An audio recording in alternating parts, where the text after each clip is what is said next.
안녕하세요. 좌포 김종석입니다. 이제 1월도 하순으로 접어들고 오늘은 날씨가 상당히 푸근해요. 아주 따뜻해서 저도 잠깐 산책을 했는데 봄 날씨 같습니다. 오늘은 여러분들과 한번 같이 이야기를 해볼 수 있는 주제를 가지고 왔습니다. 지난 방송에도 한번 제가 이야기를 했는데 최근에 서울시 노원구 상계동에 실거주 아파트를 계약한 제니님 이야기를 가지고 이야기를 해볼까 합니다. 우리 제니님은 마흔이 넘은 아직 미혼인 분입니다. 지금 근무를 공공기관에서 하고 있고요. 지금 한 15년, 16년 차 근무를 하고 있습니다. 학교를 졸업하고 공공기관 시험을 봐서 합격을 해서 지금까지 쭉 직장을 옮기지 않고 지금까지 근무를 하고 있네요. 제니님은 지금 무주택자입니다. 집이 없는 상태이었고 그래서 상당히 성실하게 살아왔습니다. 또 나름대로는 일찍 이렇게 부동산에 눈을 떠서 청약을 가입한 지 오래되었고 3년 4년 전부터 청약을 계속 넣고 있는 상태였습니다. 또 허튼 돈을 쓰지 않고 열심히 살았고 또 성실하게 살아온 사람 중에 한 사람입니다. 여행도 물론 이제 그 젊은 사람이기 때문에 나름대로 여행도 뭐 다니고 그런 일도 있겠지만 2019년도에 미국 여행을 다녀오기도 해서 또 나름대로는 인생을 약간은 즐기면서 사는 것 같기도 합니다. 물론 뭐 제가 다 아는 건 아니지만 이렇게 이제 성실하게 살면서 계속 청약을 넣고 그래서 어떻게든 부동산을 통해서 제2의 인생을 시작해 보려고 노력한 사람 중에 하나입니다. 여러분들도 그러지 않습니까? 열심히 살았죠. 성실하게 살았죠. 그리고 적금 꼬박꼬박 넣으면서 살아왔을 거라고 생각합니다. 그런데 행복했나요? 행복했죠. 지금까지는 행복했죠. 그런데 행복할 때는 어떻게 보면 경제적으로 뒷받침이 될 때 우리 일반 사람들은 그래서 행복이 조금 더 오래 지속되고 또 유지될 수 있을 것 같아요. 경제적으로 뒷받침이 되지 않는 행복은 자칫하면 기반이 약한 땅에 집을 짓는 꼴이 되지 않을까 그런 생각이 듭니다. 다시 말해서 태풍이 온다든지 비바람이 몰아칠 때 안전을 담보할 수 없는 것처럼 경제적으로 기반이 받쳐주지 않는 행복은 어떤 우한이 왔을 때 가족이 아픔이 온다든지 뭐 이런저런 좋지 않은 상황이 올 때 쉽게 무너질 수 있겠죠. 그래서 우리가 이렇게 제2 인생을 준비 또는 직장에 다니는 돈 말고 새롭게 경제적으로 좀 자유를 얻기 위해서 이 방송을 듣고 부동산을 해볼까 하지 않나요? 다른 말로 얘기하면 성실하게 근무하고 착하게 살고 그 다음에 있는 돈 저축하면서 아끼면서 살아왔다 하더라도 그것이 행복을 오래도록 유지해주고 연장시키기에는 한계가 있다 그 얘기입니다. 같은 의미에서 우리 제니님도 그렇게 열심히 살아왔고 청약을 열심히 넣었습니다. 그런데 아직까지 당첨이 되지를 않았습니다. 왜 다른 사람들은 당첨도 되는데 왜 나만 당첨이 안 될까? 많은 사람들은 그렇게 생각할 수도 있지만 이것 원망하지 않고 꿋꿋이 꿋꿋이 지금까지 공공만, 또 공공을 해야 싸잖아요. 공공만 청약을 했습니다. 올곧게 해왔습니다. 작년 9월인가 7월인가 9월인가 제니님이 저한테 상담 신청을 했습니다. 제가 운영자로 있는 네이버 카페죠. 부동산 경매 더리치.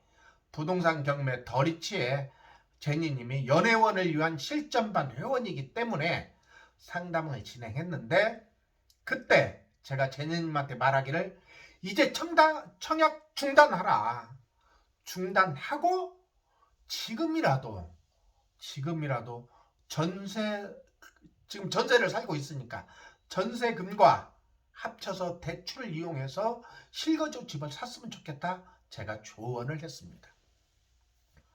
그때 제니님은 가밀지구에 청약 한 번만 더 넣어보고 떨어지면 그렇게 하겠습니다 했는데, 그렇게 하지 않고 계속 청약을 시도했습니다. 어떻게 보면 제가 전문가잖아요. 전문가. 이 부분의 전문가인데 결국은 전문가 이야기 조언을 들었음에도 불구하고 그걸 선택하지 않고 제니님의 소신과 확신을 밀고 나간 겁니다. 우리 잘 보세요. 소신과 확신, 지금 내가 다 소신과 확신이 있죠. 그 굉장히 중요한 겁니다. 그것을 잘못됐다고 한 것은 절대로 아니에요. 우리 누구나 소신과 확신을 가지고 해야 되겠죠. 아무튼 결과론적으로 이야기하면 정부가 그렇게 집값을 잡으려고 난리를 폈죠. 하물며 지난 연말이 아니죠. 지난해 국정감사 때 국토교통부 장관인 김현미 장관님께서 젊은이들이 연끝을 해서 집을 사는 것을 너무나도 안타깝다. 청약을 해야도 얼마든지 가능한데 그런 얘기를 했습니다. 그런데 저는 그것을 반대했거든요. 물론 다 해당되는 건 아니지만 경우에 따라서 어떤 사람한테는 그것이 굉장히 더 유리할 수도 있지만, 아무튼 그래서 우리 제니님은 집을 사지 않고 여기까지 왔어요. 뒤돌아보면 작년 7월 또는 9월에 집을 샀으면 아마 2억에서 3억은 올랐을 겁니다. 지난해 9월에 우리 금나라님이 있습니다. 우리 뉴스 해주잖아요. 오늘 나가는 이 방송 앞에 우리 금나라님이 뉴스를 전해줬는데, 우리 금나라님도 작년 9월에 우리 연회원을 위한 실전반 상담 시간에 저한테 연락이 왔습니다. 자보님, 제가 김포에 집을 하나 더 사고 싶은데 어떻습니까? 해서 지금 바로 사라. 지금 사야 된다. 그런 얘기를 했습니다. 그리고 그 집을 샀고, 그 집이 지금은 물론 팔지 않았기 때문에 지금 돈이 된 건 아니죠. 그럼에도 불구하고 그 집이 몇 억이 올라 있는 상태입니다. 그랬는데 우리 제니님이 얼마 전에 저를 찾아왔습니다. 제가 이제 노원구 중계동에 살다가 지금 청라로 이사를 왔는데요.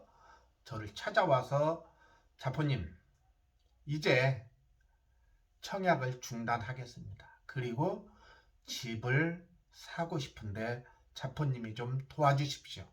이렇게 상담을 해서 제가 도움을 드렸죠.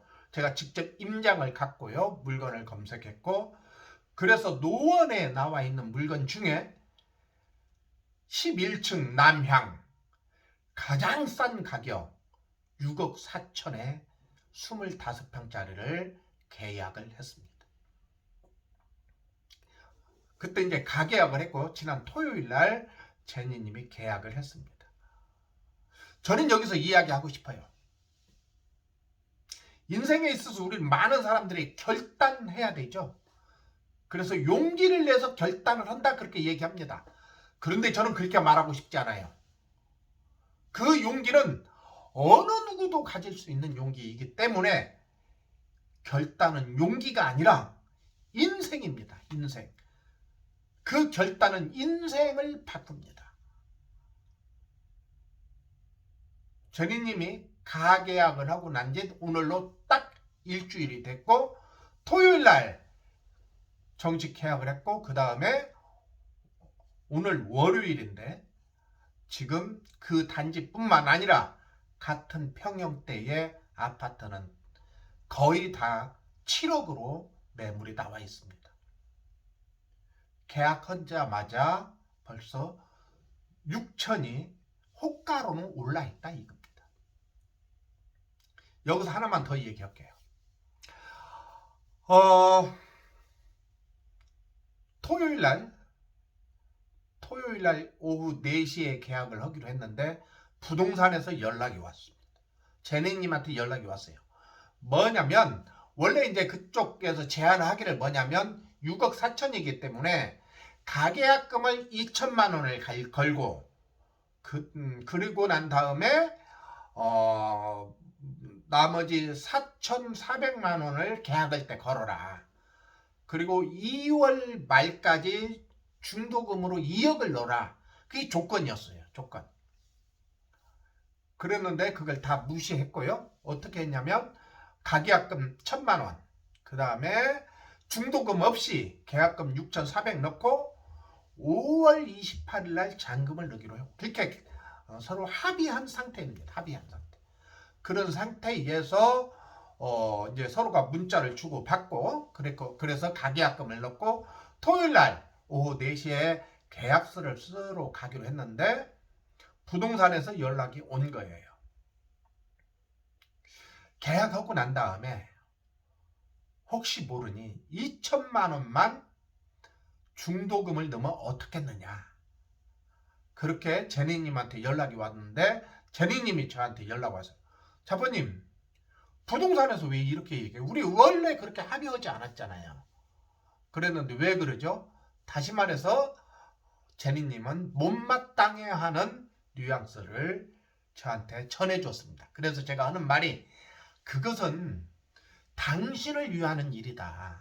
지금 하루가 다르게 가격이 올라가고 있기 때문에 혹여나 계약 취소가 될까 무서워서 부동산에서 그렇게 얘기했고 내 생각에도 2천만 원을 중도금을 넣으면 좋겠다. 그런 얘기를 했습니다. 그랬더니 제니님이 뭐라고 한지 아세요? 그럼 배액 배상 받으면 되잖아요. 그렇죠. 배액 배상 되면 되죠. 그런데 입장을 바꿔놓고 생각해보세요. 배액 배상 여러분들 쉬운 줄 아세요? 저쪽에서 계약을 파기하고 그 다음에 내가 주었던 계약금 6,400만과 또 별도로 6,400만 원을 주면 깔끔하지만 사람은 그렇지 않을 수도 있어요. 그러면 나는 어떻게 해야 돼요?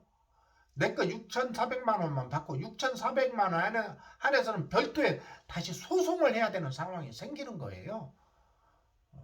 약속은 약속입니다. 그러나 그 약속을 지키는 것은 다른 문제예요. 다른 문제.